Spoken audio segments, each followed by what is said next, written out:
서론 부분 제가 읽겠습니다. 오늘 내용 중요하므로 잘 들으시기 바랍니다. 자, 서론. 우리는 지난 시간에 성도의 특징인 찬송에 관해 살펴봤습니다. 오늘 우리는 이 구절을 통해 우리 그리스도인들이 누리는 복의 성격을 숙고하고자 합니다. 바울은 매우 큰 기쁨을 갖고 이 구절을 말하고 있습니다. 이런 계시의 말씀은 바울로 하여금 언제나 참여와 감사가 터져나오게 만듭니다. 사도는 먼저 하나님을 찬양하고 그 다음에 우리가 누리는 실적인 복락들을 다룹니다. 순서는 매우 중요합니다.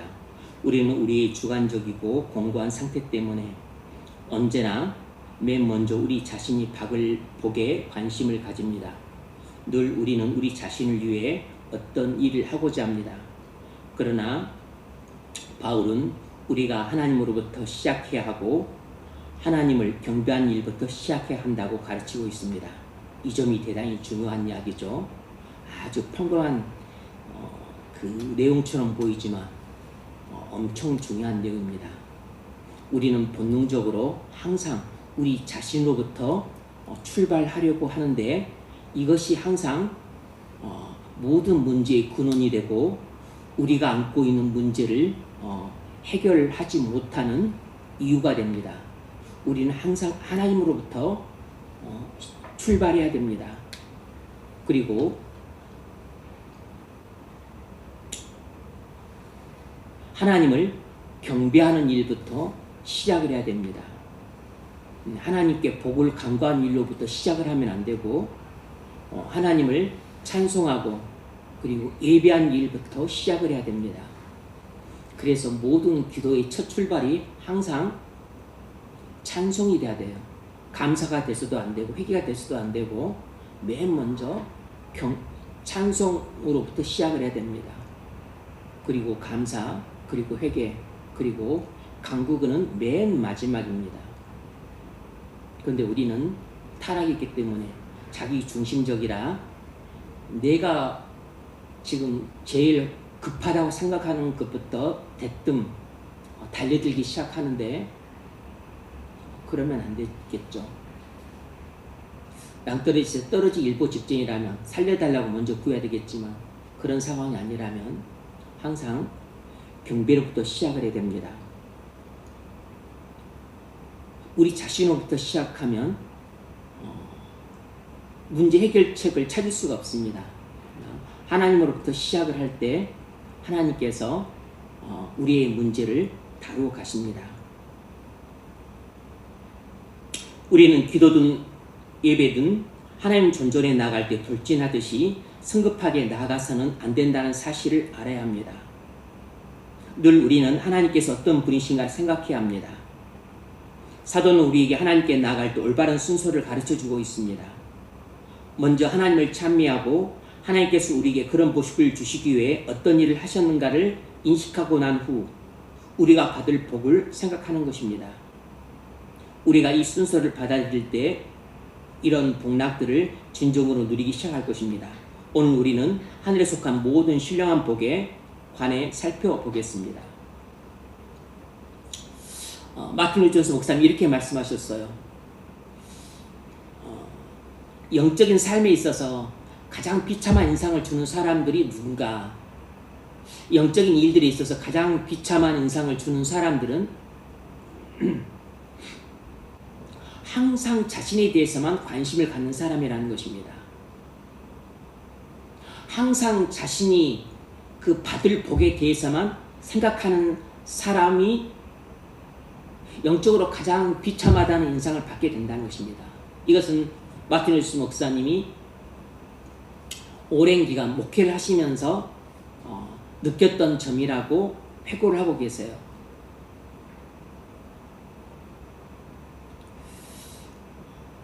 이것은 목사가 성도들을 바라볼 때 느끼는 동일한 심정입니다.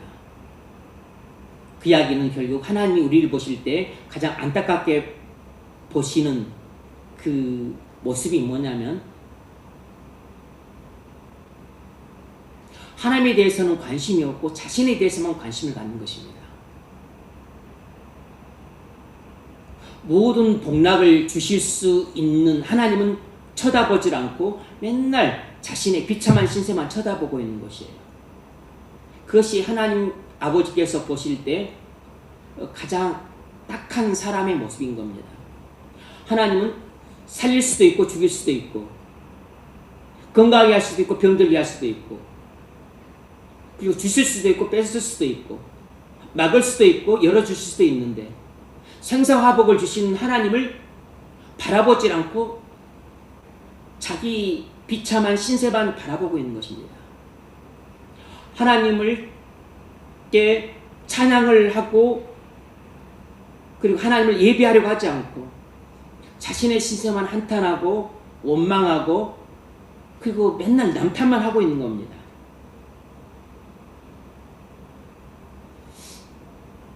이것이 하나님이 이 땅에 사는 우리를 바라보실 때 우리 한심한 모습이에요. 당연히 목사가 성도들을 볼 때도 그런 눈으로 보게 되죠.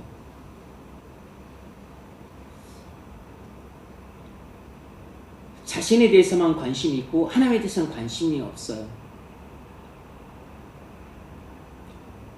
자신이 복을 받는 것만 생각을 하지 하나님께 찬양을 드리고 감사하는 삶에 대해서는 생각을 안 해요. 원망한다고 복을 받는 게 아니고 불평한다고 해서 하나님이 이거 그러면 나한테 줘야 되겠네 자꾸 불평에 대해서 하니까 이러면서 복을 주시는 게 아닌데 맨날 원망하고 불평하고 마음속에는 불만이 가득하고 뚱해 있고 그런다고 하나님이 복을 주시는 건 아니죠. 오히려 하나님을 기쁘시게 하는 자에게 하나님이 복을 주시는데 찬양을 하고 감사를 하고 그리고 하나님과 관계가 깨진 것에 대해서 회개를 해야 되는데 이러질 않고 그냥 늘 자신만 쳐다보고 그리고 자신의 신세만 한탄하고 그리고 자신이 받을 복에 대해서만 주구장창 노래한다면 이건 조금 아닌 거죠.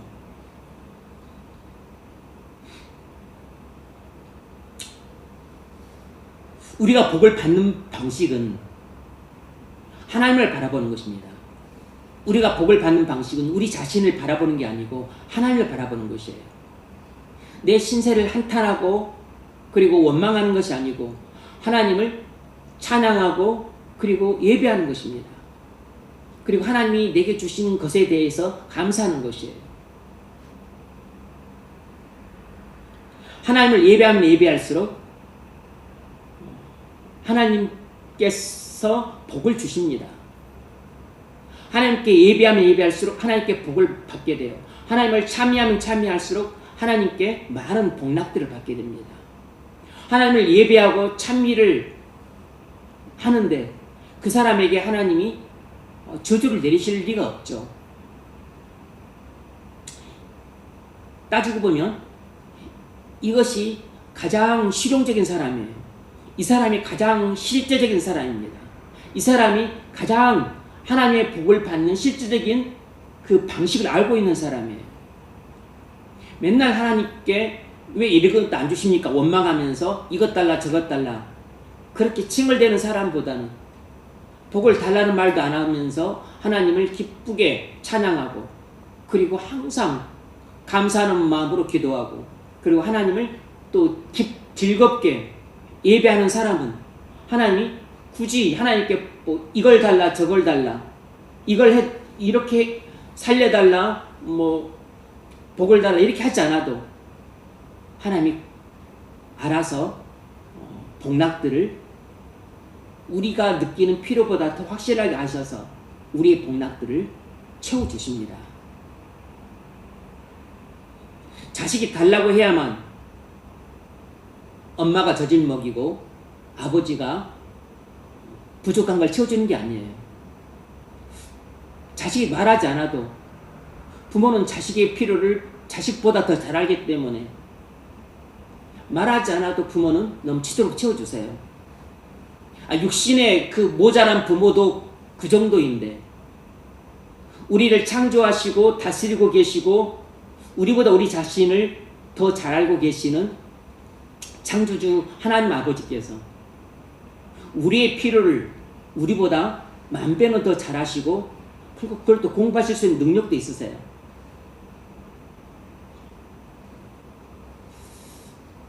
그러므로 우리의 처량한 신세를 쳐다보지 말고 하늘에 계신 하나님을 바라봐야 됩니다. 그리고 하나님을 기쁘게 찬양을 해야 돼요. 그리고 하나님을 즐겁게 예배한 일부터 시작하십시오. 여러분 신세가 비참하다. 내가 참 처량하다. 나는 왜 이럴까? 이런 한심스러운 생각이 든다면 이제 자신을 더 이상 쳐다보지 말고 나의 비참하고 처량한 신세를 바꿔줄 수 있는 분은 나도 아니고 부모도 아니고 하늘에 계신 하나님이시니까 하나님을 바라보십시오. 하나님께 문제 해결책이 있습니다. 그것이 내가 안고 있는 문제를 해결할 수 있는 가장 실질적인 해결책입니다. 축복의 원천을 생각하고 그 축복의 원천을 향해 나가십시오. 첫 번째 문제, 본문 3절을 읽으십시오. 하늘에 속한 신령한 복은 어떤 길을 따라 우리에게 옵니까? 하늘에 속한 신령한 복은 어떤 길을 따라서 우리에게 오겠습니까? 그리스도 안에서 옵니다. 하늘에 속한 모든 신령한 복은 그리스도 안에서 옵니다. 하나님께서 그리스도 안에서 우리에게 하늘에 속한 모든 신령한 복을 주세요. 오늘 본문에서 그렇게 말하지 않았습니까? 우리 주 예수 그리스도의 아버지께서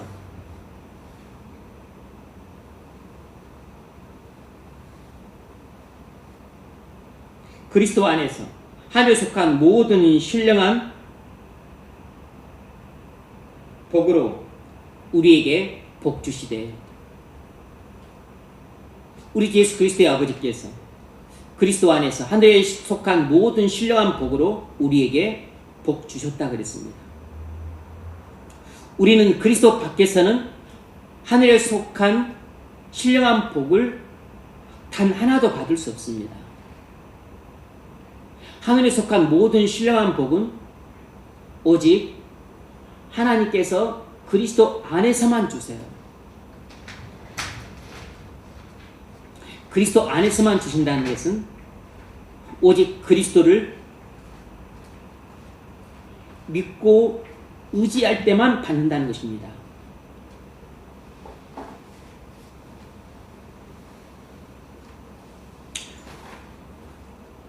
우리가 그리스도를 믿고 의지할 때만 하늘에 속한 모든 신령한 복을 받을 수 있습니다.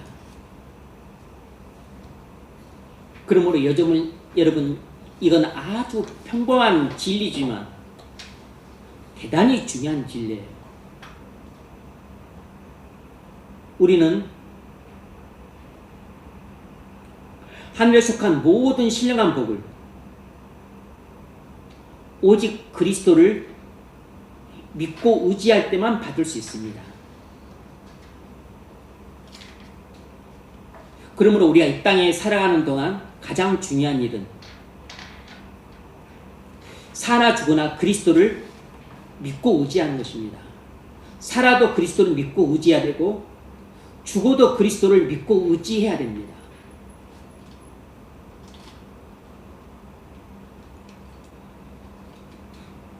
예수를 믿지 않는 사람들도 하나님께서 주시는 복을 받습니다. 그것이 무엇입니까?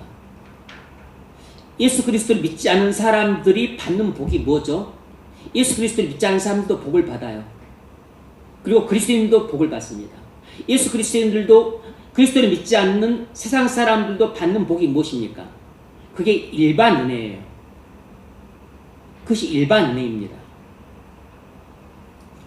하나님은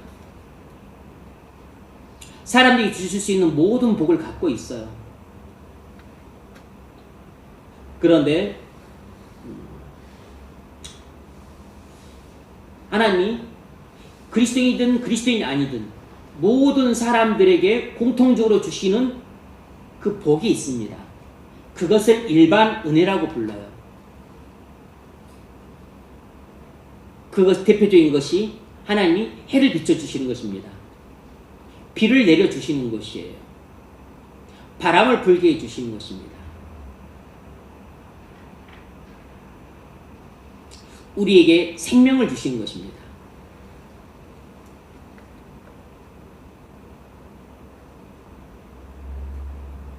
나라를 주시는 것, 우리에게 지성을 주시는 것, 감정과 의지를 주시는 것, 이런 것들이 일반 은혜, 일반 은총입니다. 그리스도인이든 그리스도인 아니든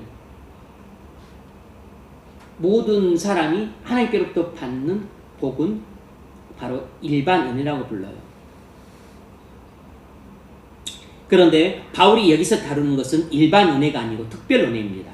이 특별 은혜는 세상 사람들은 받지 못하고 오직 그리스도인들만 받는 은혜입니다.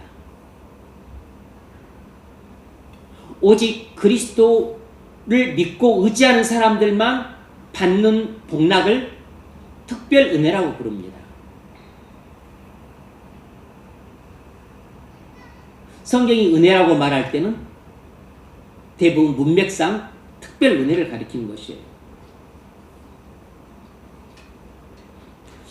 경건치 않은 사람들이 이 세상에서 많은 좋은 것들을 누릴 수 있습니다. 그런 복은 하나님부터 오지만 일반적인 방식을 통해서 오는 것이에요. 그래서 이 세상의 많은 부자들은 불경건한 사람들입니다. 그런데 그들이 돈을 엄청 많이 벌죠. 그리고 많은 기업들을 갖고 있어요. 또 정치인들도 거의 대부분 불경건한 자들입니다. 권력을 갖고 돈을 갖는 사람들, 일반 은혜입니다. 그러나 그들은 하늘에 속한 신령한 복을 누릴 수는 없는 사람들입니다. 일반 은혜는 남들보다 상대적으로 많이 받았지만, 하지만 특별 은혜는 하나도 받지 못했어요. 왜냐하면 그들은 그리스도 안에 있지 않기 때문입니다. 그리스도 안에 있는 사람들만 하나님이 주시는 하늘에 속한 모든 신령한 복을 받을 수 있어요. 그들은 그리스도를 믿고 의지하지 않기 때문에 특별 은혜는 받지 못했습니다. 하늘에 속한 신령한 복은 하나도 받지 못했어요. 여러분 어떤 사람이 되고 싶습니까? 특별 은혜는 못 받더라도 일반 은혜를 많이 받고 싶습니까? 아니면 혹 일반 은혜를 조금 적게 받더라도 특별 은혜를 풍성히 받는 사람이 되고 싶으십니까?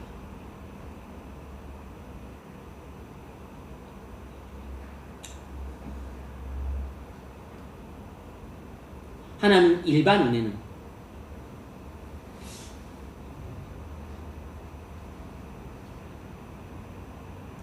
누구에게 무엇을 주실 것인가 하는 것은 하나님 재량입니다. 하나님은 누구에게 일반 은혜 많이 주실 수도 있고 적게 주실 수도 있어요.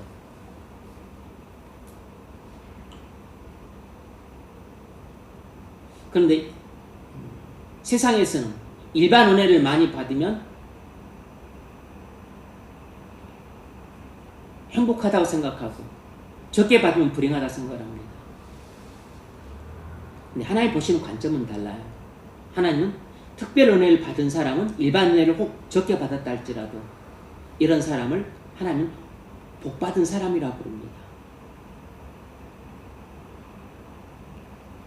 세상에서의 기준은 일반 은혜를 많이 받았느냐 적게 받느냐에 따라서 복을 많이 받았다 적게 받았다를 결정하지만 하나님 나라에서는 특별 은혜를 받은 사람을 복받은 사람, 특별 은혜를 받지 못한 사람을 복을 받지 못한 사람이라고 구분을 해요. 그러므로 세상의 기준과 하나님 나라의 기준이 다르다는 것을 꼭 인식을 하셔야 됩니다.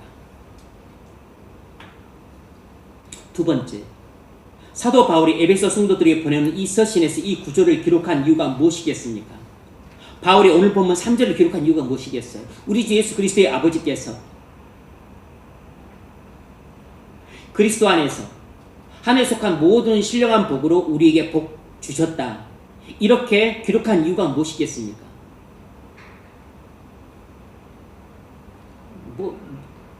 이유가 따로 있겠습니까? 하나님이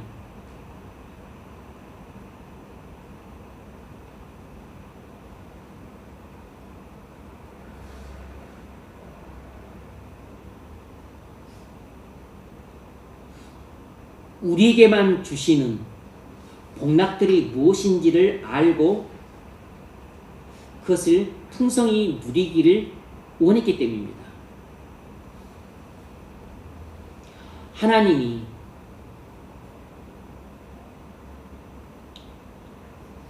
에베소 교인들에게만 주시는 복이 무엇인지를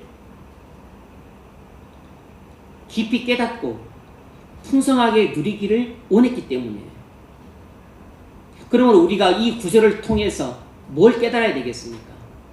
하나님이 우리에게만 주시는 복이 무엇인지를 깊이 깨닫고 풍성히 누리는 것이 우리가 이 구절을 통해서 오늘 해야 될 일입니다. 오늘 우리가 이 구절을 배우면서 하나님이 일반 세상 사람들한테는 주지 않고 하나님의 자녀인 내게만 주시는 이 특별한 복이 무엇인지를 깊이 깨닫고 그리고 내가 이 땅을 살면서 풍성히 맛보고 살아가는 것이에요. 이것이 오늘 우리가 깨닫고 해야 될 일입니다.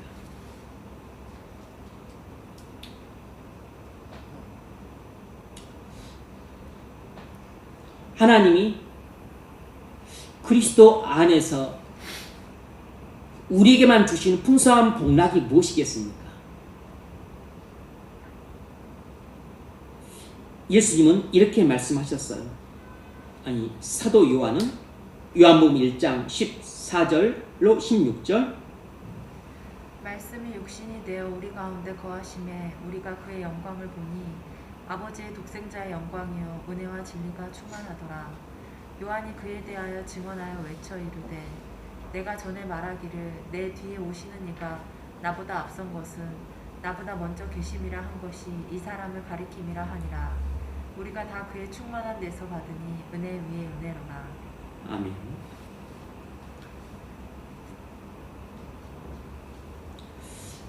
그리스도 안에는 은혜와 진리가 충만합니다.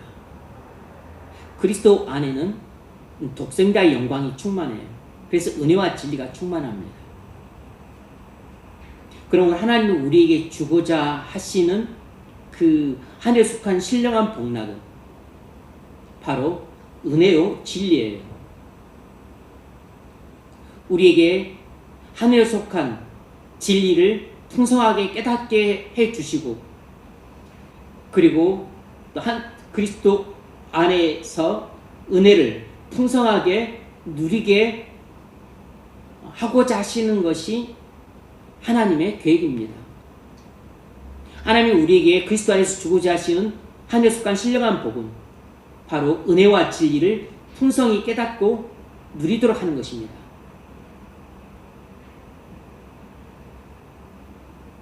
우리가 다 그의 충만한 뜻을 받으니 은혜 위에 은혜로라.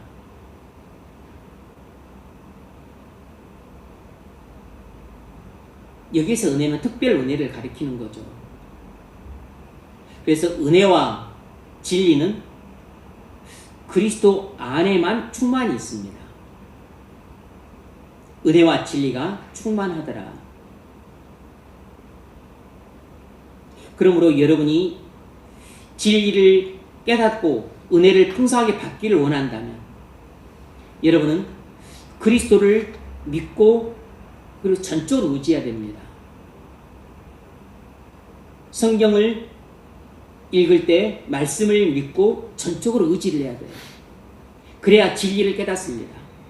그리고 은혜를 풍성히 받아요. 그 점을 골로새 1장 19절에서는 바울이 이렇게 말했습니다. 아버지께서는 모든 충만으로 예수 안에 거하게 하시고 네, 아버지께서는 예수 안에 모든 충만이 거하게 하셨다 그랬습니다. 은혜가 충만히, 진리가 충만히, 사실 그걸로 충분하죠. 믿음도 그 안에 충만히, 사랑도 그 안에 충만히, 하늘에 속한 모든 신령한 복이 그리스도 안에 충만히 거하게 하셨어요. 또 2장 3절. 그 안에는 지혜와 지식의 모든 부하가 감추어져 있느니라. 네, 그리스도 안에는 지혜가 충만히 거하고 지식이 충만히 거합니다. 또 그것뿐만이 아니에요. 9절. 그 안에는 신성의 모든 충만이 육체로 거하시고 네, 그리스도 안에는 하나님의 성품이 충만히 거합니다. 하나님의 모든 성품이 그 안에 충만히 거예요. 그러니까 거룩도 충만히 거하고 공의도 충만히 거하고 사랑도 충만히 거하고 그리고 자비도 충만히 거하고 긍휼도 충만히 거하고 당연히 지혜도 충만히 지식도 충만히 거합니다.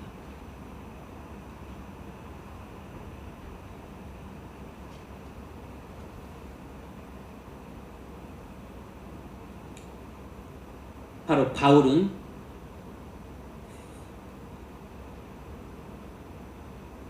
우리가 그리스도 안에서 이러한 신령한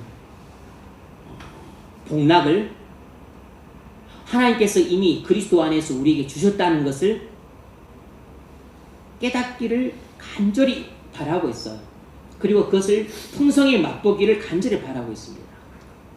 하나님이 이미 그리스도 안에서 이런 모든 신령한 복락을 우리에게 주셨다는 것을 우리가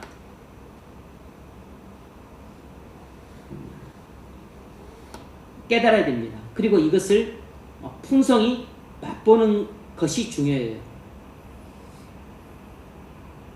그래서 우리가 이 구절을 배우는 목적은 지식을 얻고자 함이 아니고 하나님께서 그리스도 안에서 이미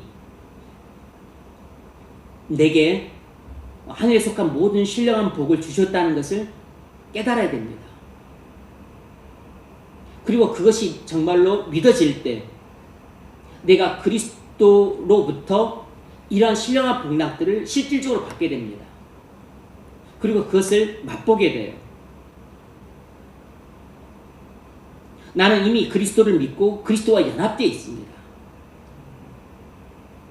그런데 그리스도 안에는 하나님의 성품이 충만히 있어요. 은혜와 진리가 충만합니다. 지혜와 지식도 충만해요. 그리고 모든 것이 충만합니다. 믿음도 사랑도 충만해요.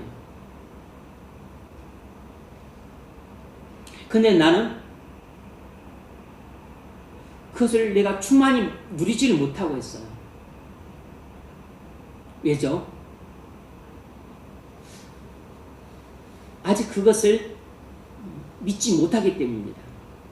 의지하지 않기 때문에. 내가 그것을 아직까지도 제대로 깨닫고 있지 못하기 때문입니다. 믿음을 통해서 그것이 내게 흘러 들어오는데 내가 그걸 아직 믿고 의지하지 않고 있기 때문입니다. 그리스도 안에는 그게 충만히 있어요. 그런데 내가 만약 그리스도와 연합되지 않았다면 나는 그것을 하나도 누리지 못하죠. 연합되었음에도 불구하고 일부는 누리는데 많이 못 누리고 있다. 그것은 교제가 원활하지 않기 때문입니다. 친밀한 교제가 이루어지면 그리스도 안에 있는 그 충만함이 내게 충만히 흘러 들어오겠죠. 그런데 교제가 단절되어 있기 때문에 내가 맛보고 있지 못한 것입니다. 교제가 중단되어 있기 때문에, 막혀있기 때문에 찔끔찔끔 10,000분의 1 정도밖에 들어오고 있지 않은 것이에요. 아예 처음부터 연합되어 있지 않은 사람은 맛보지 못하겠죠. 이미 그리스도 안에는 모든 충만이 거하고 있습니다. 하늘에 속한 모든 신령한 복이 이미 그리스도 안에 충만히 있어요. 그러므로 내가 온전히 하나님을 바라보고 그리고 그리스도를 전적으로 믿고 의지하면 그리스도 안에 있는 하늘에 속한 모든 신령한 복은 내게 감당할 수 없을 정도로 쏟아 부어집니다. 그런 경험들을 한 번씩 할 때마다 우리의 마음이 촌밀 녹아지듯이 녹아지게 돼요. 그때 이제 눈물과 기쁨과 감격이 범벅이 됩니다. 근데 그것도 나는 완전히 충만히 받는 거라 생각하지만 실상은 그 그리스도 안에 있는 충만함 가운데에서 사실상 아주 조금 내가 맛보는 것이에요. 조금 맛보는 것인데 내 마음에는 그게 차고 넘치는 것입니다.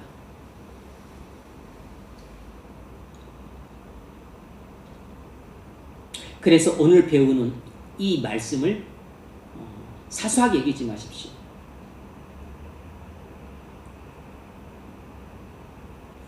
특별할 것 같아 보이지 않고 아주 그 일반적인 진리지만 진짜 중요한 것은 그냥 일반적인 진리입니다. 여러분이 한 번도 들어보지 못한 아주 생소하고 낯선 그런 진리다. 그것도 중요하긴 하겠지만 일반적인 진리부터 중요하진 않아요. 정말 중요한 진리는 우리가 대부분 다 알고 있는 일반적인 진리입니다. 사도행전 4장 12절 다른 이로서는 구원을 받을 수 없나니 천하 사람 중에 구원을 받을 만한 다른 이름을 우리에게 주신 일이 없으니라 하였더라. 아멘. 구원은 오직 그리스도 안에서만 받을 수 있습니다. 부처를 통해서 알라를 통해서 받을 수 없어요. 선행을 통해서 받을 수 없습니다. 구제나 기부를 통해서 받을 수 없어요. 그런데 이 평범한 사실조차도 세상 사람들은 알지를 못합니다.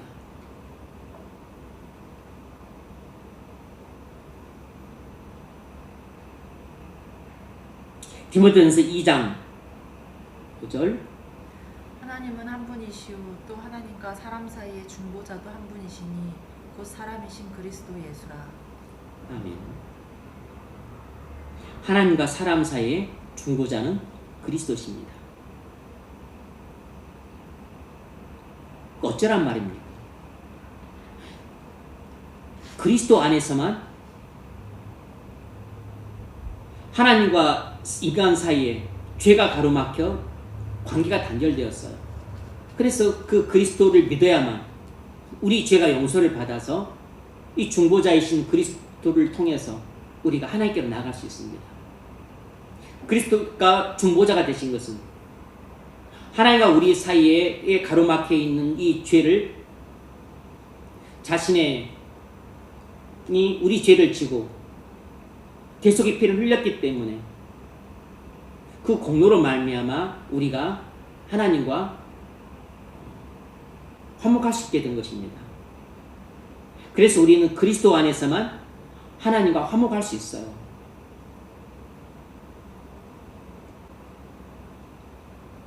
이것이 우리가 그리스도 안에서 받는 신령한 복입니다.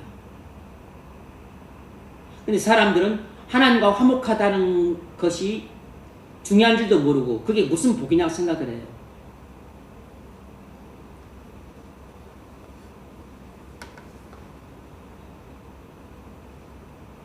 두 번째 문제. 본문 3절을 읽으십시오. 하나님께서 그리스도 안에서 그리스도인에게만 주시는 복은 어떤 성격을 지닌 복입니까? 이제 본론으로 들어가고 있습니다. 하나님께서 그리스도 안에서 그리스도인에게만 주시는 복은 어떤 성격을 지닌 복입니까? 두 가지 성격을 지니고 있습니다. 첫 번째는 신령한 복이에요. 하나님께서 그리스도 안에서 그리스도인에게 주시는 복은 신령한 복입니다. 신령한 성격을 갖고 있어요. 신령한 복은 하나님께서 그리스도로 말미암아 우리에게 주십니다. 그런데 이 신령한 복이 누구를 통해서 우리에게 옵니까? 하나님께서 그리스도로 말미암아 우리에게 신령한 복을 주시는데, 그런데 이 신령한 복이 누구를 통해서 우리에게 오죠? 성령을 통해서 옵니다.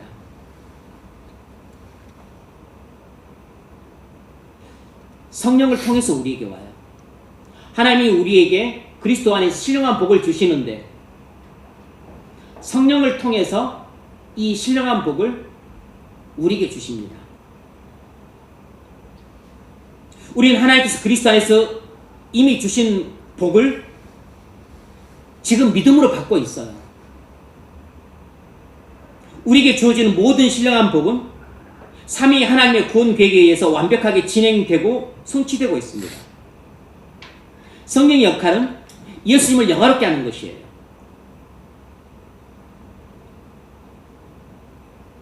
예수님의 역할은 하나님 아버지를 영화롭게 하는 것이고, 그리고 성령의 역할은 예수님을 영화롭게 하는 것입니다.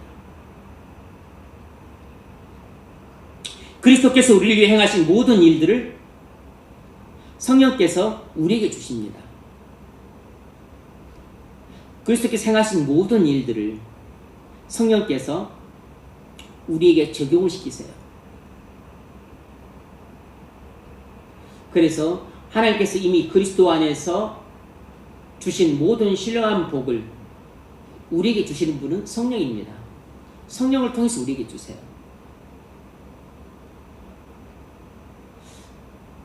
성령에 의해 주시는 거죠. 우리의 믿음을 통해서. 우리의 믿음을 통해 성령의 역사로 말미암아 그리스도 안에 있는 하늘의 모든 신령한 복이 우리에게 주어집니다. 그리스도 안에는 이미 하늘에 속한 모든 신령한 복이 있어요. 어떻게 내가 받을 수 있을까? 내가 믿음을 통해서 성령께서 그리스도 안에 있는 하늘에 속한 모든 신령한 복을 내게 주십니다. 그런 측면에서 성령으로 충만함을 받는 것이 가장 중요해요. 그리고 말씀으로 충만함을 받는 게 중요합니다. 그러면 그리스도 안에 있는 모든 신령한 복을 풍성하게 누릴 수 있습니다.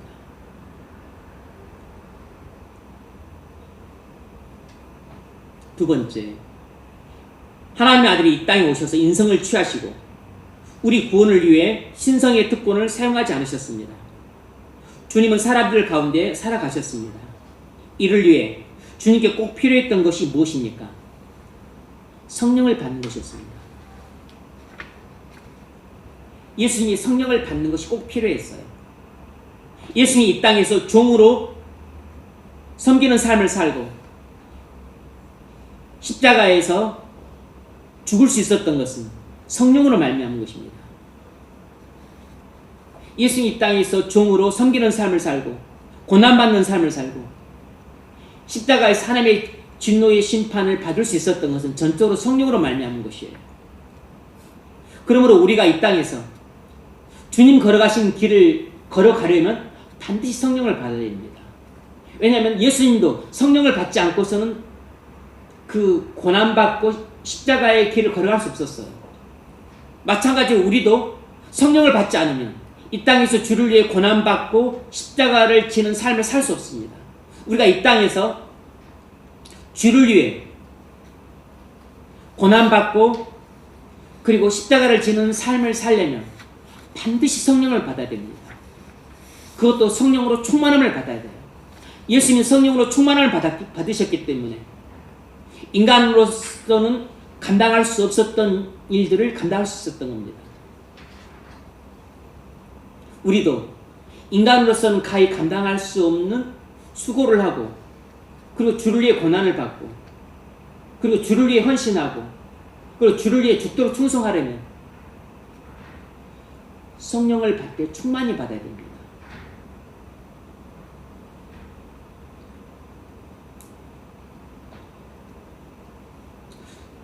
우리는 성령으로 말미암아서만 주를 위해 고난받고 죽는 삶이 가능해요. 우리가 성령을 받는다면 주를 위해 고난받을 뿐 아니라 숭배할 수도 있습니다. 죽는 것이 두려워서 주를 부인하고 그리고 순교를 거부했던 사람들은 성령으로 충만함을 받지 못했기 때문에 그랬을 겁니다.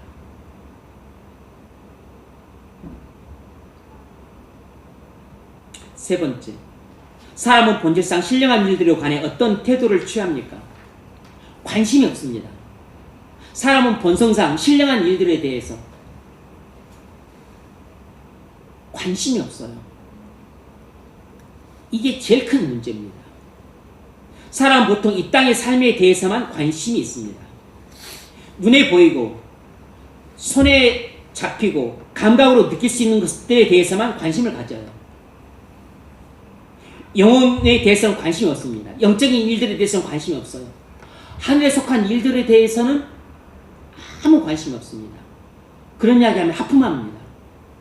그런 이야기하면 지루해요. 알아듣지도 못합니다. 왜냐하면 그 사람들의 영혼이 죽어있기 때문이에요. 이 세상의 공중의 권세를 잡은 자의 손에 붙들려 있기 때문입니다. 그래서 눈이 멀었기 때문에 볼 수가 없고 귀가 멀었기 때문에 들을 수가 없어요. 교회를 다녀도 마찬가지입니다.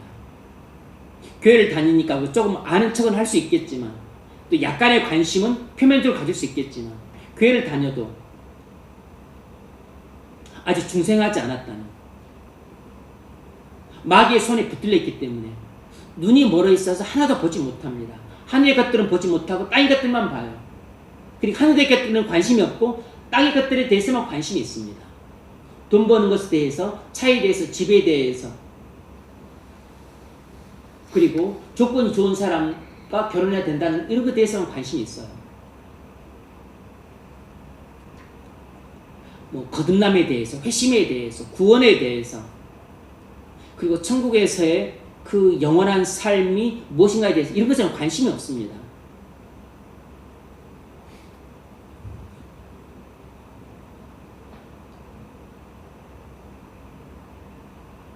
본인은 모르지만 사단의 손아귀에 꽉 쥐어져 있기 때문입니다.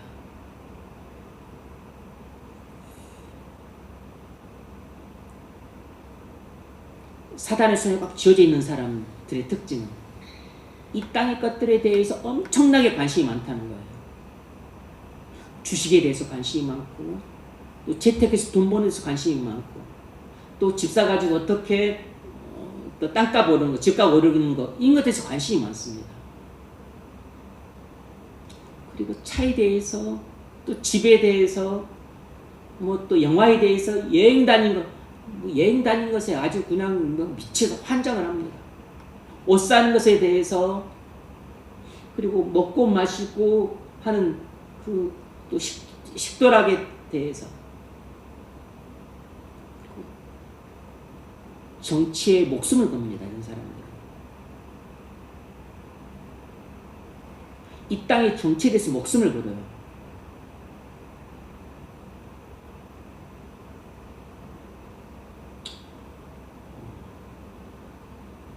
완전히 세속적인 사람들일 수밖에 없습니다. 완전히 세속적인 사람들은 마귀에서 완전히 붙잡힌 사람들이에요.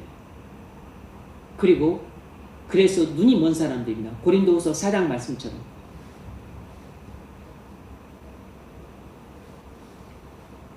마귀에서 눈이 먼 사람들이에요.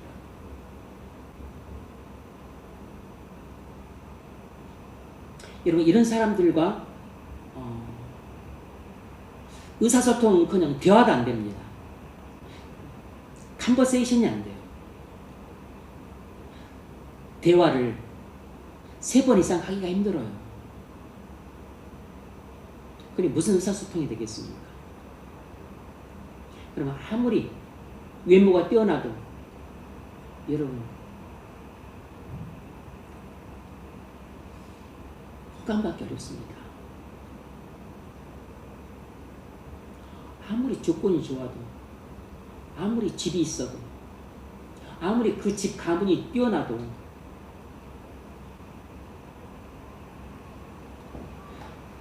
평생 인생길을 함께 가기 힘들어요, 여러분. 여러분, 제일 힘든 사람은 못생긴 사람이 아니고 대화가 안 통한 사람입니다. 대화가 안 통해 보십시오. 고구마 10개 먹고 물 안 마신 것처럼 답답해요.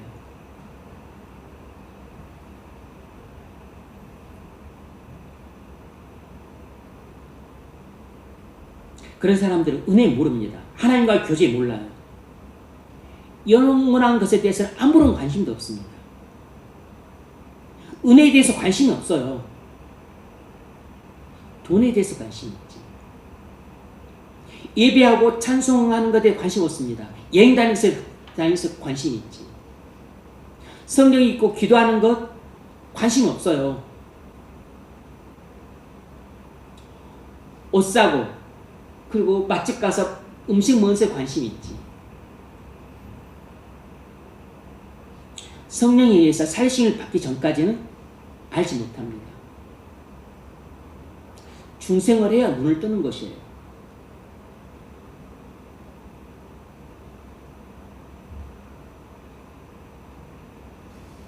네 번째로, 이런 사람은 죄 허물로 죽은 사람입니다. 이런 사람이 어떻게 신령한 사람이 될 수 있습니까? 중생해야 신령한 사람이 됩니다. 중생해야.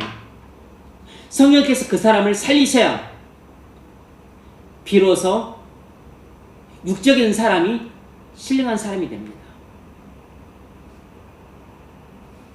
육적인 사람이 중생을 해야 신령한 사람이 돼요. 에베소 2장 1절. 그는 허물과 죄로 죽었던 너희를 살리셨도다. 모태에서 태어난 모든 사람은 전부 육적인 사람으로 태어납니다. 죄로 인해서 영혼이 죽은 상태로 태어나요. 마귀의 자녀로 태어납니다. 영적인 소경으로 태어나서 볼 수 없어요.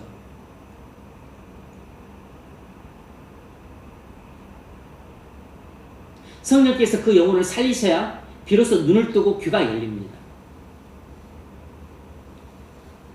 성령께서 그를 살리셔서 중생을 게 하셔야 육적인 사람이 비로소 신령한 사람이 됩니다. 그 전까지는 소교의 격리기예요.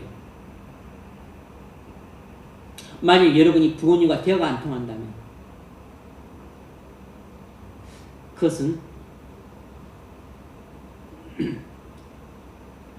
한쪽이 중생하지 못했기 때문입니다. 한쪽은 살아있는 사람이고 한쪽은 죽은 사람이기 때문에.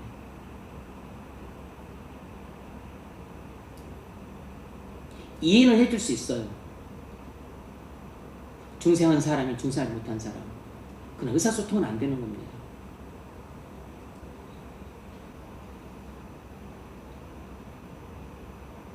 성령의 조명하심으로 사람은 눈이 밝아지기 시작합니다. 영적인 것들에 대해서 통찰을 갖기 시작해요.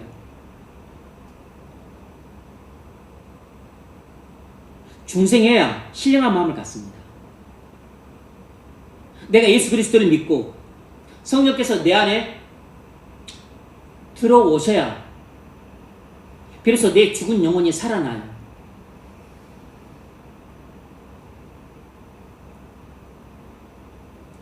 예수님이 내 안에 들어오셨기 때문에 비로소 내가 예수님처럼 생각할 수 있게 되고, 그리고 또 그런 감정을 갖게 되고, 또 그런 성품을 서서히 지니게 됩니다.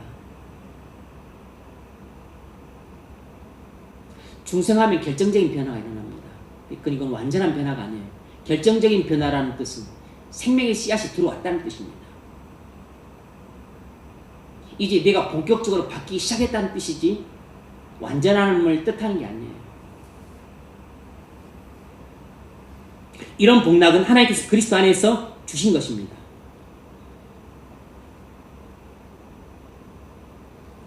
육적인 사람이 신령한 사람으로 바뀌는 것은 우선적으로 중생을 통해서요.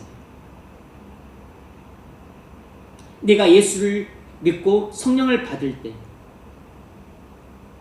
우리의 죽은 영혼이 살아납니다. 그때 육적인 사람이 신령한 사람이 돼요. 이 땅에 대해서만, 이 땅 일들에 대해서만 관심이 있던 사람이 이제는 하늘의 일들에 대해서 더 많은 관심을 갖게 됩니다. 두 번째로 어떤 성격을 갖고 있냐면, 하나님의 그리스도 안에서 주신 신령한 복락들은 어떤 성격을 갖고 있냐. 첫 번째는 신령한 성격을 갖고 있다. 그리고 두 번째는 하늘에 속한 복락이라는 것입니다. 하늘에 속한 복락이라는 것이에요. 우리가 그리스도 안에서 누리는 복은 전부 하늘에 속한 복입니다. 1번, 구약에서 하나님의 복은 어떤 양태와 방식으로 하나님의 사람들에게 주어졌습니까? 물질적이고 가시적이고 잠시적인 양태로 주어졌습니다. 물질적이고 가시적이고 잠시적인 양태로 주어졌어요. 이 구약에서는 하나님의 사람이 복을 받았는가를 어떻게 알 수 있냐면, 많은 경우는 재물로 알았습니다. 양의 숫자, 염소의 숫자, 소의 숫자, 또 그 사람이 가진 땅의 넓이, 또 그 사람이 소유한 종의 숫자, 이런 것으로 하나님의 사람들에게 하늘에 속한 복을 주셨다는 것에 대한 증거가 되었습니다. 근데 이것은 과도기적인 수단이에요. 과도기적인 수단이었다는 걸 아셔야 됩니다. 왜냐면 나중에 신약에 오면 바뀌니까. 그래서 구약에서 우리가 이것을 읽을 때는 후수다적 관점으로 바라보면서 해석을 해야 되니까 이제 이런 것을 영적으로 해석을 해야 되는 거죠. 아브라함이 하나님께로부터 많은 복을 받았다는 걸 알 수 있어요. 왜냐하면 그의 종의 숫자가 400명이나 되었고 짐승의 숫자도 많았기 때문에. 종의 숫자가 400명이 되려면 얼마나 많은 짐승을 갖고 있어야 되겠습니까? 얼마나 많은 땅을 갖고 있어야 됐겠어요? 재산이 얼마나 많았겠습니까?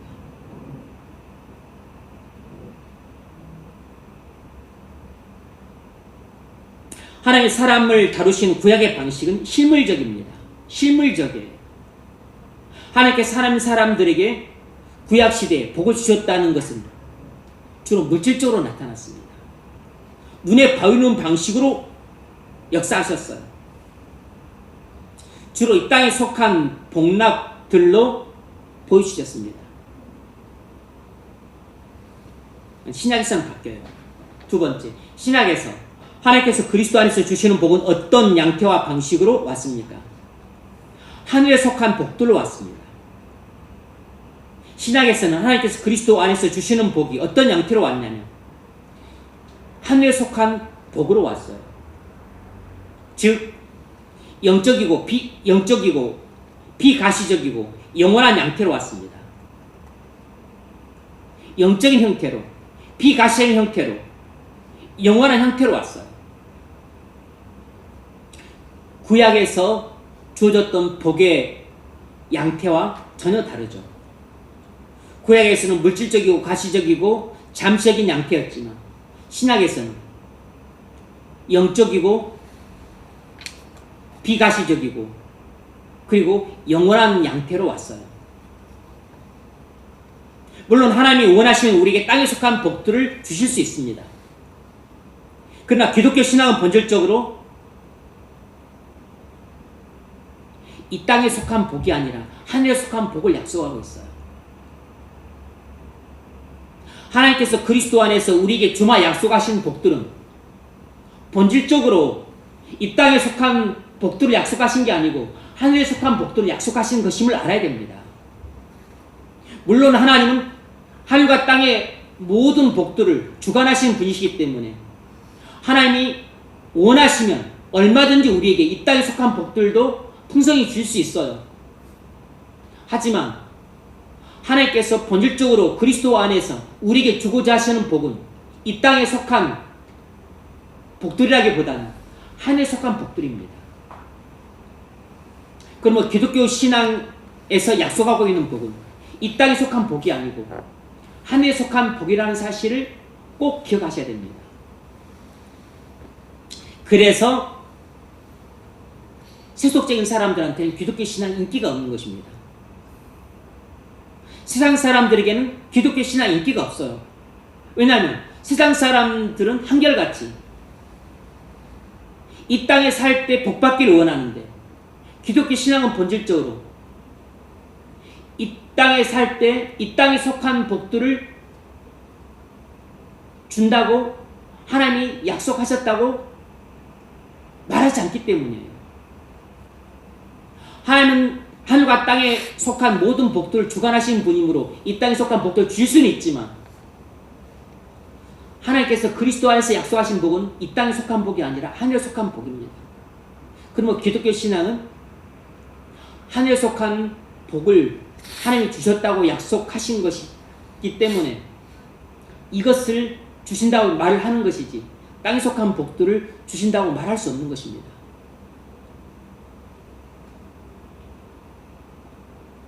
그것은 하나님이 원하시는 사람에게 주시는 것이에요.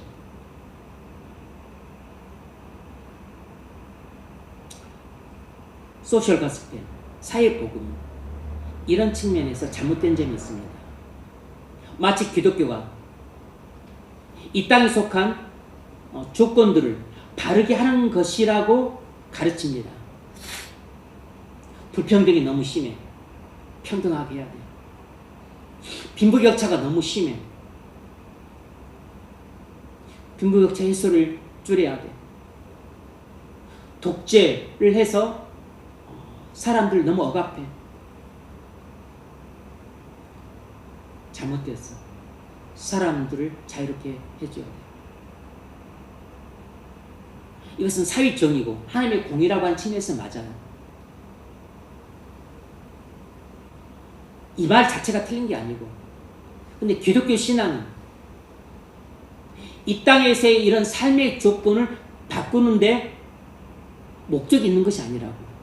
기독교 신앙의 목표는 이 땅의 삶의 조건을 바꾸는 것이 기독교의 목표가 아니에요. 기독교의 목표는 사람들을 그리스도 안에서 하늘에 속한 신령한 복을 받게 하는 데 그것이 목표가 있어요. 그리고 이 땅에서 불평등하다, 그것은 악하다고 말해야 되는 겁니다. 그러므로 평등하게 하라고 외쳐야 돼요. 빈부격차가 너무 심해. 빈부격차를 해소하라고 말해야 됩니다. 빈부격차가 너무 급심한 것은 악이라고 말하고 해소하라고 말해야 됩니다. 왜냐하면 구약 성경에서도 가난한 자들을 배려하기 때문에, 가진 자들이 너무 탐욕스럽게 자기만 먹고 못 가진 자들에 대해서 배려를 하지 않아요. 그 악이라고 말해야 됩니다. 그래서 구제하고 또 나눠지라고 가르쳐야 돼요. 인종차별을 합니다. 그거 잘못된 거죠. 그거 잘못됐다고 말해야 됩니다. 인종차별, 민족차별, 국가차별 하지 말라고 말을 해야 돼요. 억압을 해서 자유를 빼앗고 그리고 무고한 사람들을 죽이고 인권을 말살해요. 그거 하나님의 공이 어긋나는 일이죠. 잘못됐죠. 그래서 그 악하고 불의하고 잘못됐다고 말을 해야 됩니다. 그렇게 하지 말라고 선을 하고 경고해야 됩니다. 그런데 이것이 기독교 신앙의 목표는 아니라고. 부수적으로 하는 일입니다. 기독교 신앙의 목표는 이 땅에 평등을 가져오고 자유를 가져오고 모든 차별이 없고 이것을 만드는 것이 기독교 신앙의 주된 목표가 아니에요. 기독교 신앙의 주된 목표는 모든 사람이 그리스도 안에서 하늘에 속한 신령한 복을 받게 하는 데 있습니다. 이런 것들은 쉽게 이런 것도 일반 은총이에요. 일반 은혜입니다.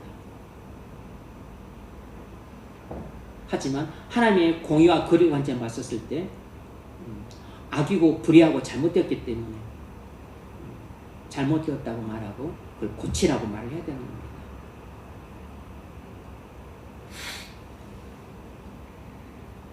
세 번째, 이 세상에 대한 그리스도인의 올바른 관계는 무엇입니까? 이 세상에 대한 그리스도인의 올바른 관계가 뭐죠? 첫 번째로, 그리스도인은 특이한 신분을 가진 사람이라는 것입니다. 그리스도인은 특이한 신분을 가진 사람이라는 것이에요. 무슨 말이냐면 이 세상에 살지만 이 세상에 속한 사람이 아니라는 것입니다. 그리스도인은 이 세상에 살지만 이 세상에 속한 사람이 아니라는 것이에요. 그리스도인은 이 세상 시민이 아니라 하늘나라 시민인 것입니다. 그리스도인은 이 세상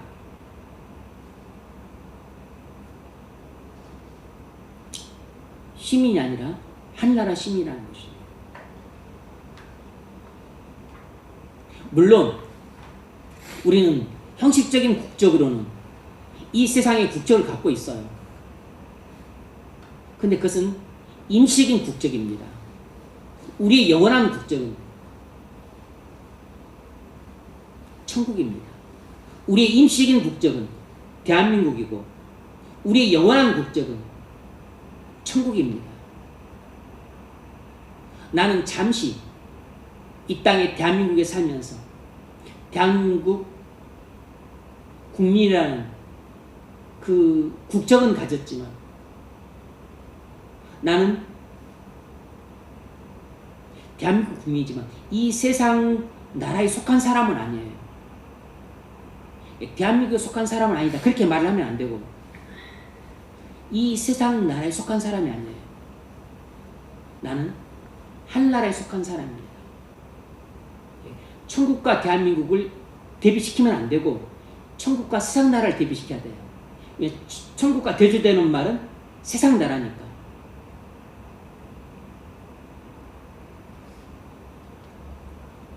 이 용어를 잘못 사용하게 되면 많은 오해를 유발시킬 수 있습니다.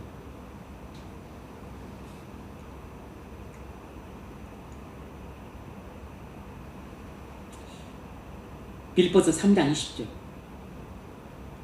그들의 마치는 멸망이요 그들의 신은 배요 그 영광은 그들의 부끄러움에 있고 땅의 일을 생각하는 자라. 네, 이 사람들이 바로 그 일반적인 세상 사람들 가르쳐요. 세상 사람들의 특징은 뭐냐면 땅의 일을 생각하는 사람들이라는 겁니다. 땅의 일만을 생각하는 사람들이에요. 먹고 마시는 일, 입고 사는 일, 놀러 다니고 여행 다니는 일, 차 사고 집 사는 일, 시집 가고 장가 가는 일, 자녀 교육시키는 일, 이런 일만 생각하며 사는 사람들입니다.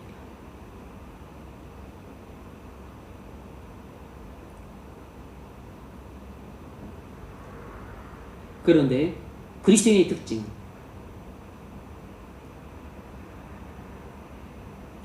하늘의 일을 생각하는 사람이라는 것이에요. 20절. 그러나 우리의 시민권은 하늘에 있는지라 거기로부터 구원하는 자 곧 주 예수 그리스도를 기다리노니 그는 만물을 자기에게 복종하게 하실 수 있는 자의 역사로 우리의 낮은 몸을 자기 영광의 몸의 형체와 같이 변하게 하시리라. 아멘. 세상 사람들은 전부 땅의 일만 생각하며 사는 사람들입니다. 반면에 그리스도인은 땅의 일을 생각하는 자가 아니라 하늘의 일을 생각하는 사람입니다.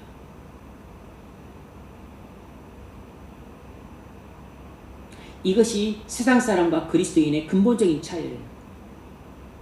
물론 그리스도인 우리도 이 땅에 살기 때문에 이 땅의 일을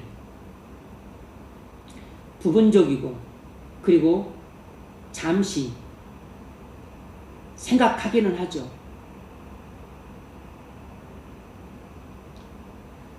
그런데 주로 그리고 또 대부분 심혈을 기울여서 우리의 마음속에 두고 살아가는 것은 하늘에 속한 일들입니다. 이에 대한 자세한 얘기는 좀 뒤에 나오니까 좀 뒤에 다루겠습니다. 여러분, 우린 실질적으로 이 세상 나라에 속한 사람들이 아니에요. 우린 여기에 잠시 머물러 있는 사람입니다. 우린 잠시 이곳에 한 80년 머물다가 떠날 사람들입니다. 그러므로 우리의 본향은 이 세상이 아니라 하늘나라입니다. 그러므로 이 세상에 대해 많이 생각하기보다는 영원히 머물게 될 본향에 대해서 많이 생각하는 것이 지혜로운 것이에요. 그게 또 옳은 것입니다. 우리의 진짜 시민권은 이 세상 나라에 있는 게 아니고 하늘나라에 있습니다. 형식적으로 국적은 대한민국이지만 본질적으로 우리의 국적은 천국이에요. 왜냐하면 우린 대한민국에 한 80년간 살다가 떠나서 천국으로 들어갈 사람들이기 때문입니다. 그래서 이 세상 나라 시민이 아니고 천국 시민이라고 부르는 것입니다.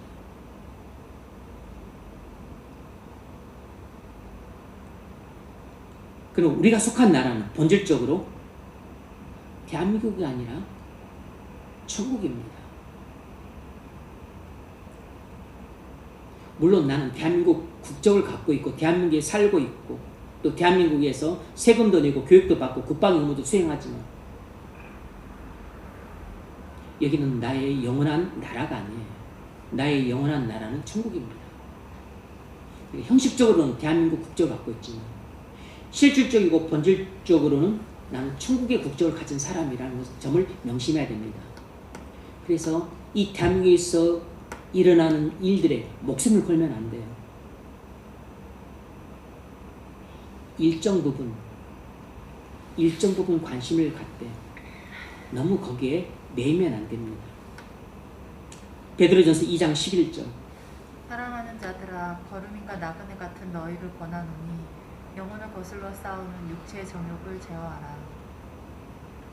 우리는 이 세상을 지나가는 나그네입니다. 우리는 이 세상을 지나가는 나그네예요. 두 번째로 이 세상은 하나님이 창조하시고 통치하시지만 타락한 세상이라는 것입니다. 하나님이 창조하시고 통치하시지만 타락한 세상이에요. 그래서 우리는 결코 이 세상의 사고 방식을 따라 살아서는 안 됩니다. 2장 2절. 그때 너희는 가운데서 행하여 이 세상 풍조를 따르고 공중의 권세 잡은 자를 따랐으니 곧 지금 불순종의 아들들 가운데서 역사하는 것이다.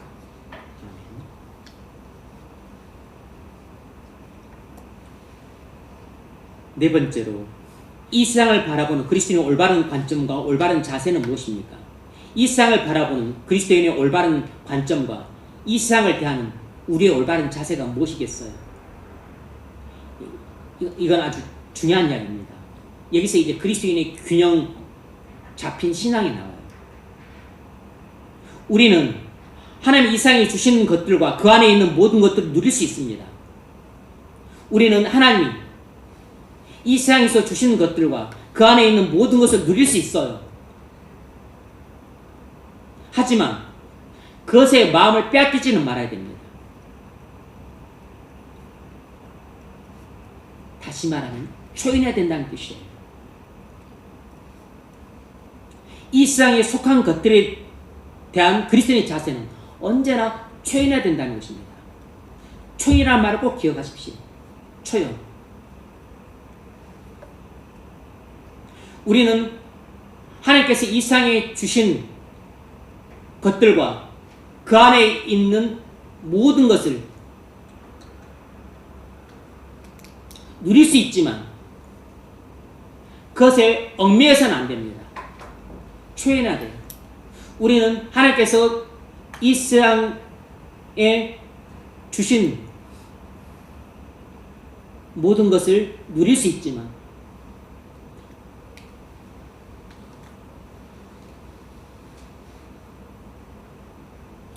그것들에 얽매이면 안 되고 초연해야 돼요.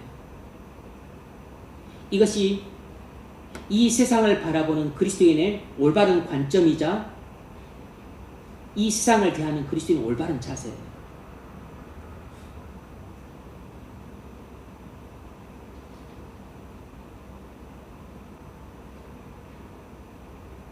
우리 이 땅에서 자녀 교육 시킬 수 있죠. 또 내가 원하는 직장 가질 수 있습니다. 내가 원하는 학교 갈 수 있어요. 그리고 내가 또 원하는 집 가질 수 있죠. 또 우리는 여행도 할 수 있어. 우리는 옷도 살 수 있습니다. 또 우리는 맛있는 음식 먹을 수 있죠. 그 어떤 것도 죄가 아니에요. 그런데 거기에 그것을 과도하게 생각하면 그건 죄입니다. 거기에 집착하면 이제 죄가 되는 것이에요. 거기에 얽매기 시작하고 그리고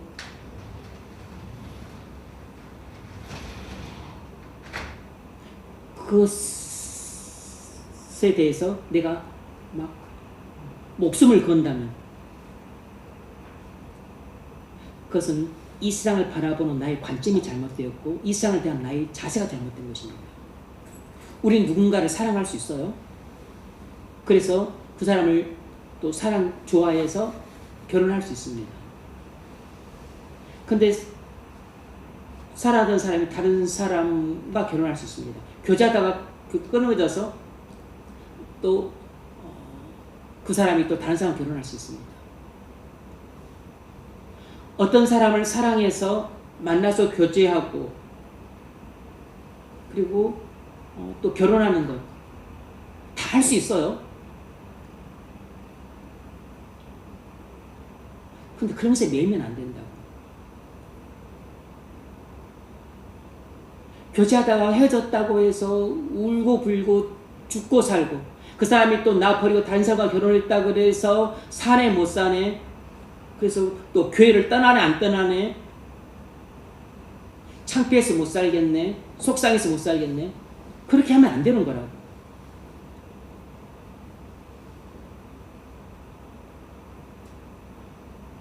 초인화되는데 초인하지 못한 것입니다. 매이지 말아야 되는데 매이는 것이에요. 아, 내 창피해서 어떡해. 아, 자존심 상해서 어떡해. 내가 그 사람을 또 어떻게 봐. 그게 사단이 주는 마음이에요. 그게 이 세상의 풍조입니다. 이 세상 사람들의 정신이 그런 것입니다. 자존심 상해서 내가 어떻게 봐.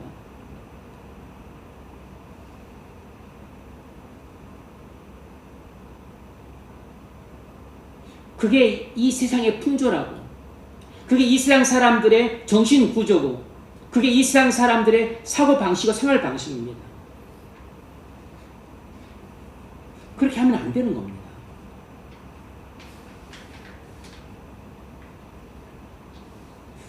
우리는 하나님이 이 세상에 주신 사실 모든 것이란 말하기는 곤란한 부분이 있긴 있어요. 주신 거의 대부분의 것들은 일반 은혜라고 부르는 것들은 우리가 누릴 수 있습니다. 우리가 또 하지 말아야 될 것도 많이 있죠. 뭐 마약 같은 거 한 주셨다 해서 그거 누리면 안 되는 거잖아요. 술 마시는 거 그거 누리면 안 되는 거잖아요. 그리고 막 또 그 음란한 성적인 방종 이런 거 누리면 안 되는 거잖아요. 그러니까 그런 것들을 제하고 일반 은혜를 할 수 있는 것들은 우리가 다 누릴 수 있습니다.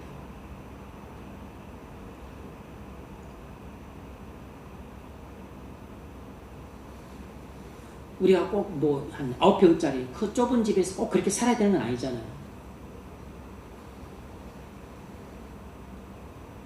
넓은 집에 살 수 있어요. 근데 하나님이 필요하다면 90평 집에 살다가 네 19평 집으로 들어가라. 그리고 나머지는 내가 말하는 곳에 써라. 이렇게 말하면 그렇게 할 수 있어야 된다고. 근데 문제는 90평 집에 살 때는 좋았는데 19평 집으로 가라고 하니까 그것은 못하겠다고 한다면 그게 매이는 것입니다. 그게 초연하지 못한 것이라고. 우리는 이 땅에 속한 일들에 대해서는 초연할 수 있어야 돼요.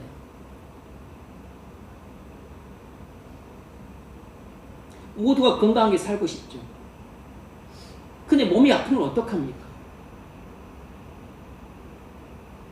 몸이 건강할 때도 은혜라 생각하고 감사하지만 내가 원치 않지만 몸이 아파. 그래서 병원을 다녀야 되고 약을 먹어야 되고 또 입원을 해야 돼. 수술을 해야 돼. 병 중에도 감사를 해야 됩니다. 그런데 내가 이렇게 하나님을 열심히 섬겼는데 내게 돌아오는 게 뭡니까? 하나님이 내게 해주신 게 뭐예요? 그러면서 하나님을 원망하고 불평을 해. 그러면 안 되는 거라. 이 땅에 속한 일들은 일반 은혜이기 때문에 하나님이 주실 수도 있고 안 줄 수도 있고 줬다가 뺐을 수도 있는 것입니다. 또 안 주시다가 나중에 주실 수도 있어요. 일반 은혜에 관해서는 얽매이시면 안 됩니다. 일반 은혜에 관해서는 초연해야 된다. 초연해. 그런데 여러분 이 특별 은혜에 관해서는 목숨을 거셔야 됩니다. 일반 은혜에 대해서는 초연할 줄 알아야 되고 특별 은혜에 대해서는 여러분이 결사적이 돼야 돼요. 초연할 것과 결사적이 돼야 될 것을 구분 못하시면 안 됩니다. 일반 은혜에 대해서 결사적이고 특별 은혜에 대해서는 초연하다. 그러면 안 되는 겁니다.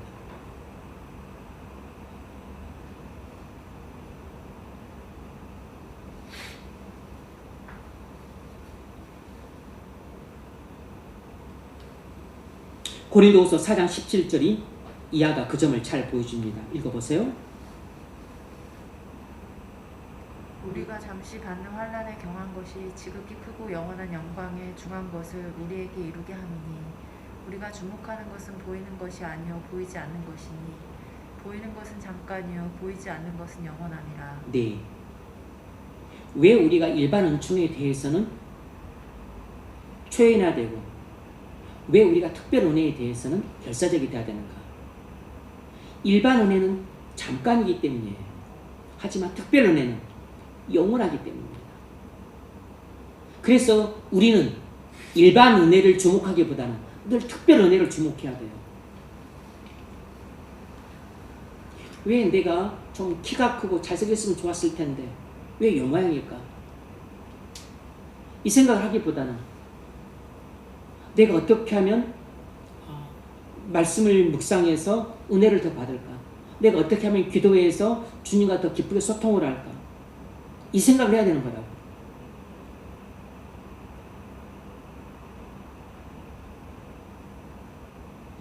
일반 은혜에 대해서는 여러분 얽매이지 마십시오. 이건 하나님이 원하시는 대로 주시는 겁니다. 많이 받는다고 해서 진짜 복 받은 게 아니에요. 적게 받았다 그래서 복을 못 받은 게 아니랍니다. 여러분 억만장자들 그들이 어떻게 살고 어떻게 죽습니까? 그렇게 돈 많이 번 일반 은혜를 많이 받은 게 그들에게 복이 되었습니까? 나이 29에 순교한 사람들, 주를 위해 일하다가 또 평생 가난하게 살다가 고생만 하다가 죽은 사람들, 그 사람들은 정말 찌질하게 또 복 못 받은 사람입니까? 아니잖아요.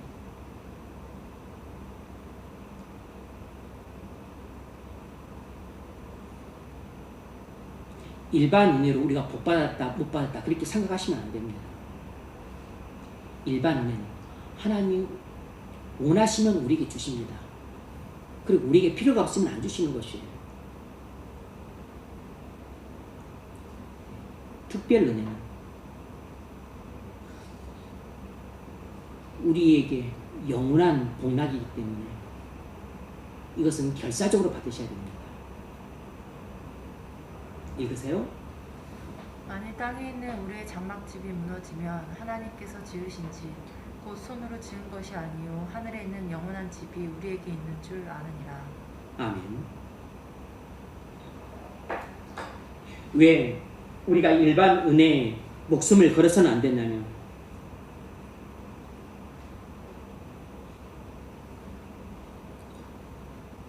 얼마간 시간이 지나면 우리가 이 육신을 벗기 때문에 일반 은혜가 아무 소용이 없기 때문에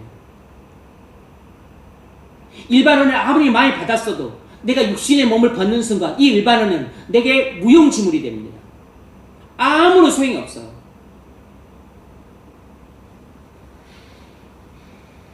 그때 내게 중요한 것은 이제 특별 은혜만 남아있는 거예요. 근데 일반 은혜는 엄청 많이 받았는데, 그래서 이 땅에 살 때는 떵떵거리며 살았는데, 죽어서는 특별 은혜를 받은 게 하나도 없어. 그러면 그 사람 인생은 망한 것입니다. 그 사람은 응배에 떨어져서 누가복음 10장에 나오는 16장에 나오는 부자처럼 그는 음부에서 고통을 당하는 겁니다.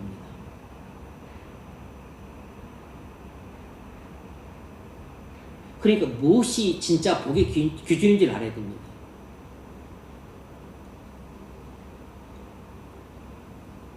적용 문제 읽어보세요. 지금 제가 읽겠습니다. 만일 어떤 사람이 당신이 반대하는 정당을 지지할 때 당신은 그런 사람을 어떻게 대하고 그런 일에 대해 어떤 태도를 취해야 됩니까? 이건 아주 실질적인 문제예요.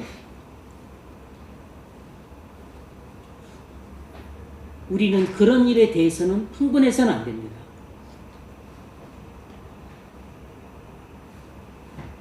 나하고 지지하는 정당이 다르고 나하고 내가 반대하는 정당을 지지하는 사람일지라도 그런 일에 흥분해서는 안 돼요. 그런 일에 대해서는 아주 느슨하게 반응을 해야 됩니다. 마틴 루이스 목사님의 입장이 이런 입장이에요. 아주 느슨하게 반응해야 돼요. 같은 정당을 지지한다고 해서 막 서로 좋아하고 열렬하게 너는 내 동지야 이렇게 해서도 안 되고, 반대하는 정당을 지지한다고 해서 적대시해서도 안 된다는 뜻이에요. 근데 여러분이 오해하지 말아야 될 것은, 제가 극우 기독교에 대해서 잘못됐다고 이야기를 하고 그리고 그런 극우 성향을 가진 정당을 지지해서 안 된다는 것은 제가 반대하는 정당이기 때문이 아니고 이것은 도덕적으로 옳지 않기 때문입니다. 하나님의 공의의 관점에서 봤을 때 그것은 악한 일이고 불의한 일이고 기독교 신앙이 틀렸기 때문에 하지 말라는 것이에요. 흔히 말하는, 우리가 보통 말하는 보수나 진보 이런 정도는, 그것도 뭐 진리나 거짓이나 옳고 그름의 문제는 아니기 때문에 이런 정도는 허용할 수 있어요. 다 어느 쪽도 다 진리가 아니기 때문에, 아니지만, 그러나 극우 정당은 불의하고 악하고 그리고 잘못된 것입니다. 기독교 신앙의 관점에서 봤을 때 잘못된 것이에요. 그래서 그런 정당은 지지해서는 안 되는 것입니다. 그래서 그런 사람이 되지 말라고 하는 것이에요. 이 점에서 제가 특별히 우려를 하는 것은 작년 12.3 사태 이후로 그것이 크게 각성이 계기가 되었어요. 그 전까지 여러분한테는 이런 것에 대해서 보수든 진보든 여러분이 알아서 하도록 내비뒀습니다. 그런데 우리가 흔히 알던 보수 정당이 아니라는 것이 드러났기 때문에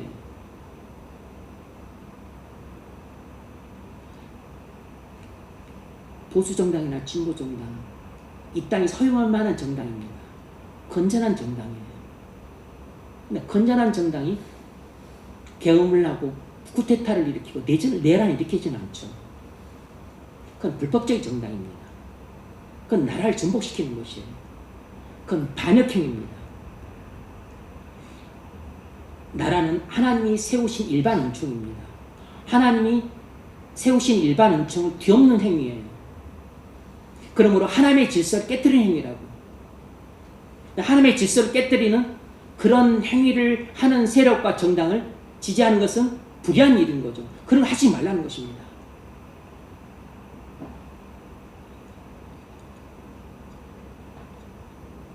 어느 정당을 지지하든 여러분 신앙 양심을 따라 하십시오. 하지만 하나님이 허용하신 범위 안에서만 하셔야 됩니다. 여러분 마음대로 할 수 있는 자유가 없어요.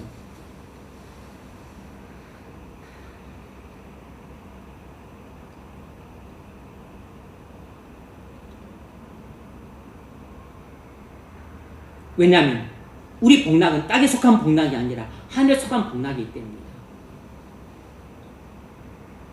그래서 누가 어떤 정당을 지지하는가 그것에 대해서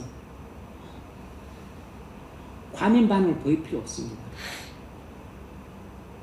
그러나 나라의 질서를 깨뜨리고 나라의 평화를 해치고 그것이 곧 하나님 나라의 질서를 깨뜨리는 행위예요. 그러면 나라의 질서를 해치고 하나님 나라의 질서까지 깨뜨리는 그런 일을 하는 자들을 지지하는 것은 불의한 일입니다. 그런 세력과 그런 정당을 지지하는 것도 불의한 일이에요. 그런 일을 해서는 안 되는 겁니다. 그럴 자유는 없어요. 여러분이 신앙을 갖고 양심을 갖고 판단한 결정을 하되 여러분이 그렇게 판단한다면 여러분이 기독교적인 지식이 잘못된 것입니다. 모든 것은 여러분의 신앙 양심을 따라 결정하시면 돼요. 근데 그 신앙 양심이 지식이 잘못되면 양심이 잘못 작동하는 겁니다. 저는 여러분에게 올바른 지식을 전해주고 싶은 것이에요.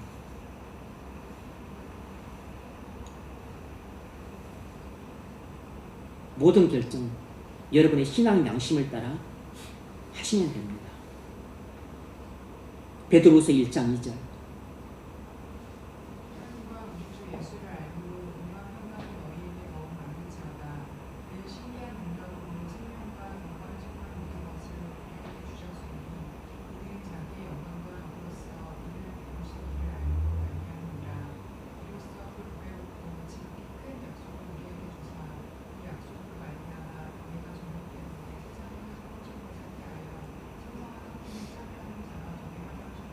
아멘. 4절 봅시다. 베드로서 1장 4절 보배롭고 큰 약속을 우리에게 주신 이 약속으로 말미암아 너희가 정욕 때문에 세상에서 썩어질 것을 피하여. 여러분, 이 세상의 정치는 세상에서 썩어질 것입니다. 이 세상에서 돈도 썩어질 것이에요. 이 세상에서 좋아 죽는 그 사랑조차도 썩어질 것입니다. 이 세상에서 차, 자동차, 음식, 옷 다 썩어질 것들이에요.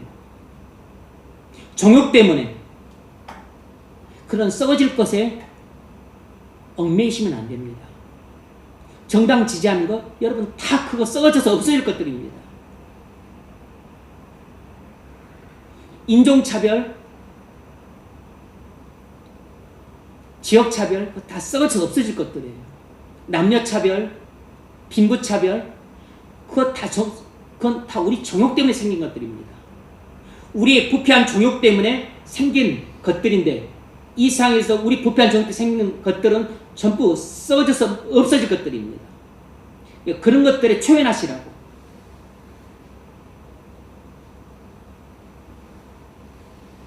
왜냐하면 우리는 하나의 성품에 참여하는 자녀들이기 때문입니다. 5번째, 우리는 언제 이런 하늘에 속한 모든 신령한 복을 누리게 됩니까? 지금 누릴 수 있습니다. 바로 이 자리에서 누릴 수 있어요. 바울이 이 말씀을 하고 있는 것은 에베소 교인들이 하늘에 속한 신령한 복이 무엇인지를 정말로 깨닫고 누리기를 원했기 때문입니다. 오늘 우리가 이 말씀을 통해서 해야 될 것은 하늘에 속한 신령한 복이 무엇인지를 깨닫고 우리가 정말 기쁘게 맛보는 것입니다. 그래서 일반 은혜와 특별 은혜의 이 차이를 다시 한번 마음에 새기셔야 됩니다.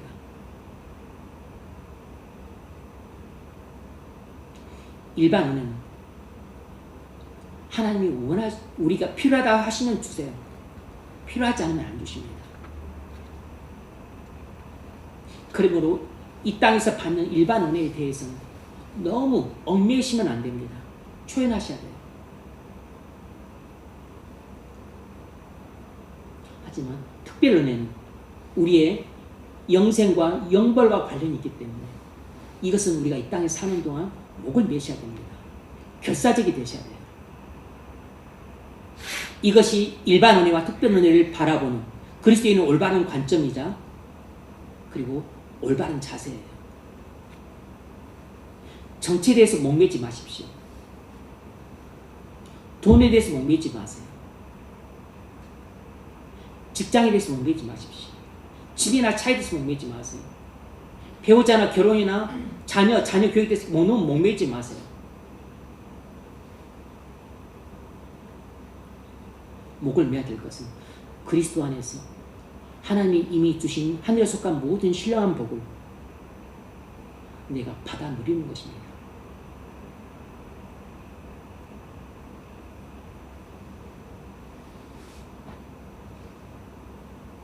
우리는 그리스도 안에서 이 하늘에 속한 신령한 복락을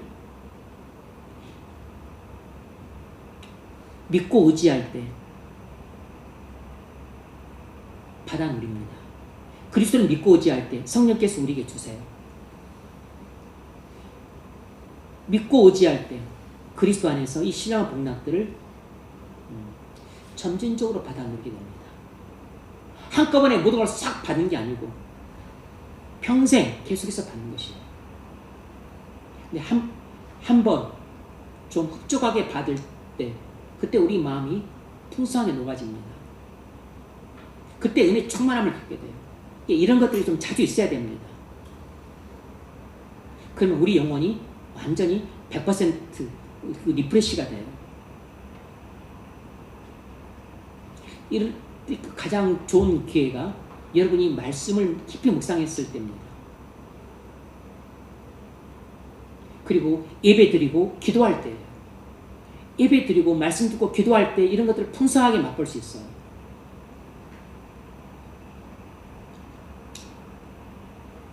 요한일서 3장 2절. 사랑하는 자들아, 우리가 지금은 하나님의 자녀라.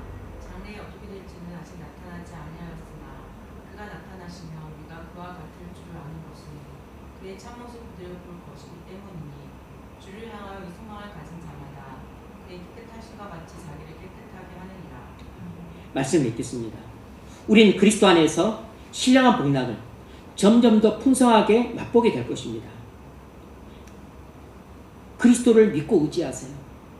그리고 기대하십시오. 그리고 여러분의 처량한 신세를 한탄하지 말고 주님을 바라보세요. 모든 것은 하나님으로부터 시작됩니다. 하나님을 예배하고 찬송하는 일부터 시작하십시오. 그것이 축복의 문을 여는 열쇠입니다. 축복의 근원이신 하나님을 바라보세요. 찬송하고 감사할 때 축복의 문이 열립니다.